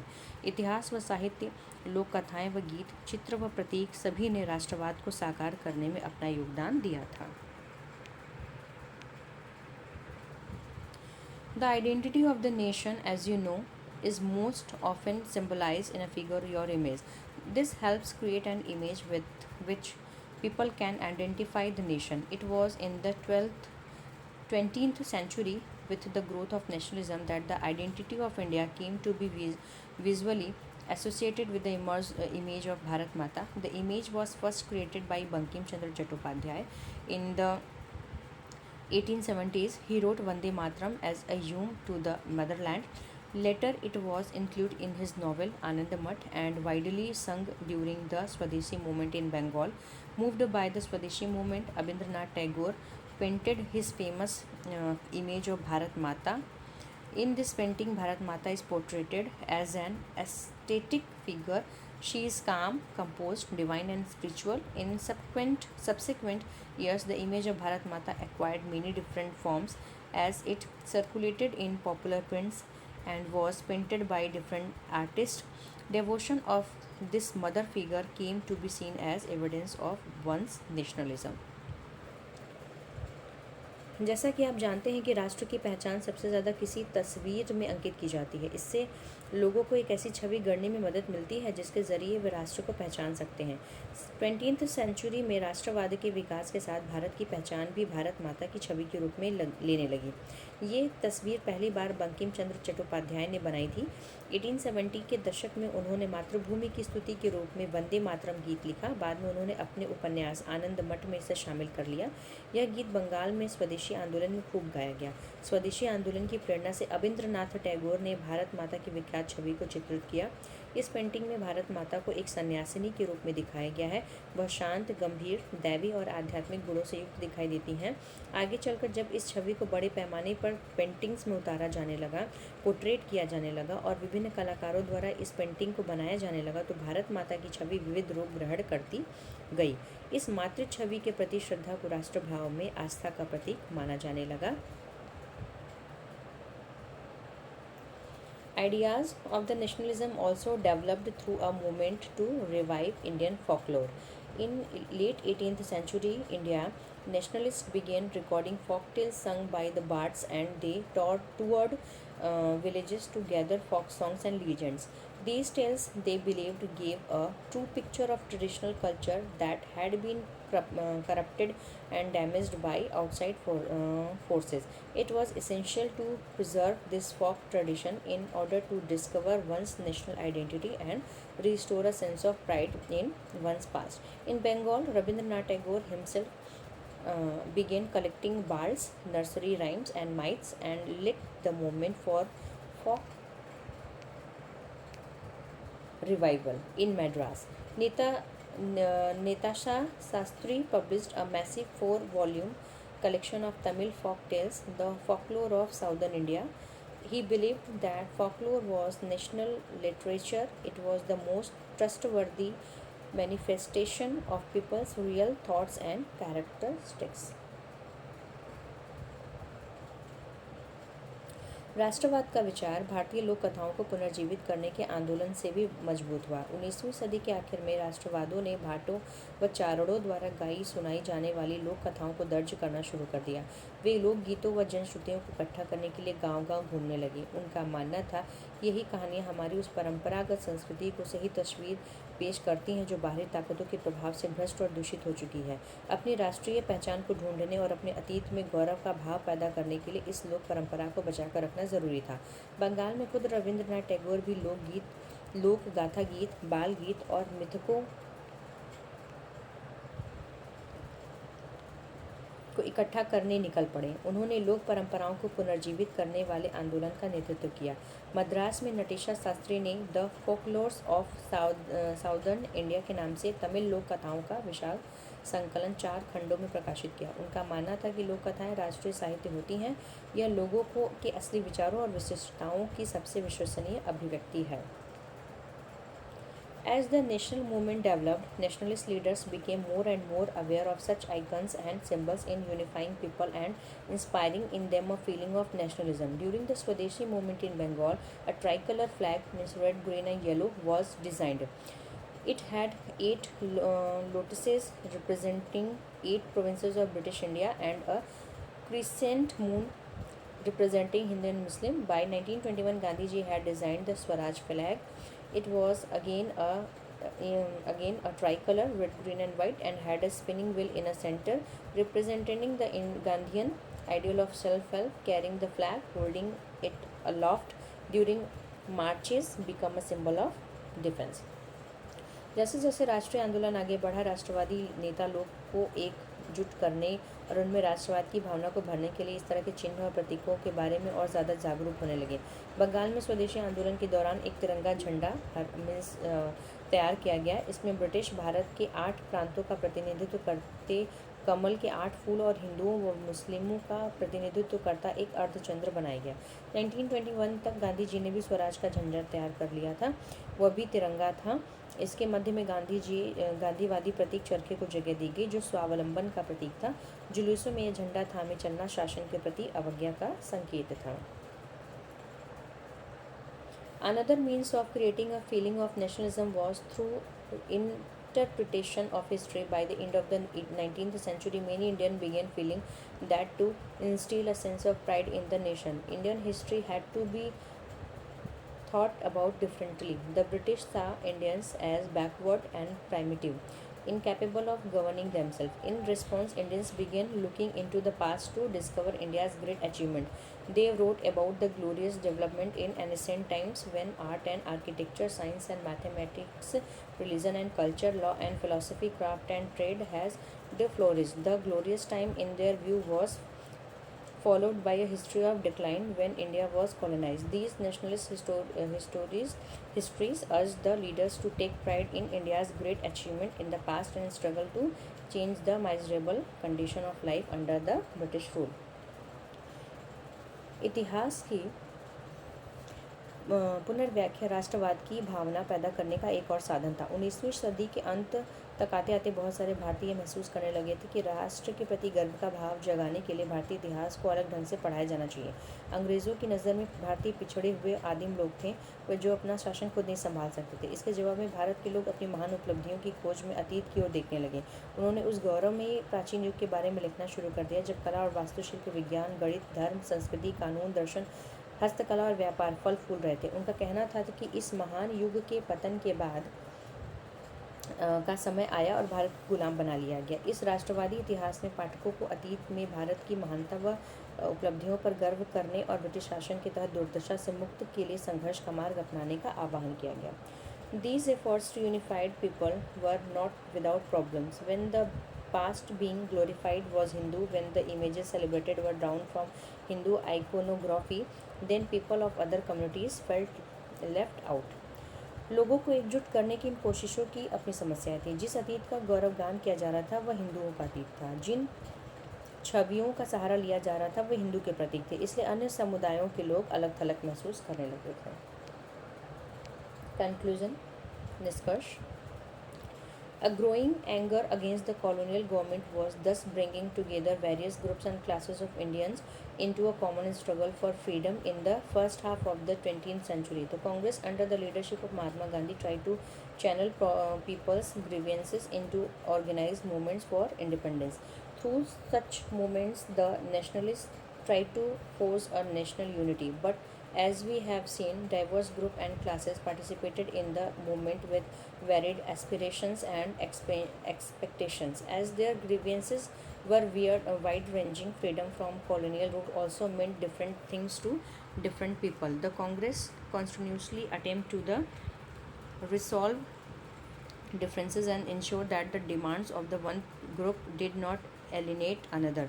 This is precisely why the unity within the movement often broke down. The high points of Congress activity and nationalist unity were followed by phase of disunity and inner conflict between groups. अंग्रेज सरकार के खिलाफ बढ़ता गुस्सा विभिन्न भारतीय समूहों और वर्गों को स्वतंत्रता के साझा संघर्ष में खींच रहा था। महात्मा गांधी के नेतृत्व में कांग्रेस के लोगों ने की असंतोष और परेशानियों को स्वतंत्रता के संगठित आंदोलन में समाहित करने का प्रयास किया गया। उन्होंने आंदोलन के जरिए पूरे देश को एकता के सूत्र में पिरोने का प्रयास किया, लेकिन जैसा कि हमने देखा कि इन आंदोलनों में हिस्सा लेने वाले विभिन्न समूह और वर्ग अलग थलग आकांक्षाओं और अपेक्षाओं के साथ हिस्सा ले रहे थे। उनकी शिकायतें बहुत व्यापक थी, इसलिए औपनिवेशिक शासन से मुक्ति का भी सबके लिए अपना अपना अर्थ था। कांग्रेस इन विभेदों को हल करने और यह सुनिश्चित करने के लिए हमेशा प्रयास किया कि एक समूह की मांगों के कारण कोई दूसरा समूह न रह जाए। यही वजह है कि आंदोलन के भीतर अक्सर बिखराव आ जाता था। कांग्रेस की सरगर्मियों और राष्ट्रीय एकता के शिखर को छूने के बाद बिखराव और आंतरिक टकरावों का चरण आ जाते थे। In other words, what was emerging was a nation with many voices wanting freedom from colonial rule. संक्षेप में जो राष्ट्र उभर रहा था वो औपनिवेशिक शासन से मुक्ति चाहने वाली जारी रखने वाली बहुत सारी आवाज़ों का पुंज था.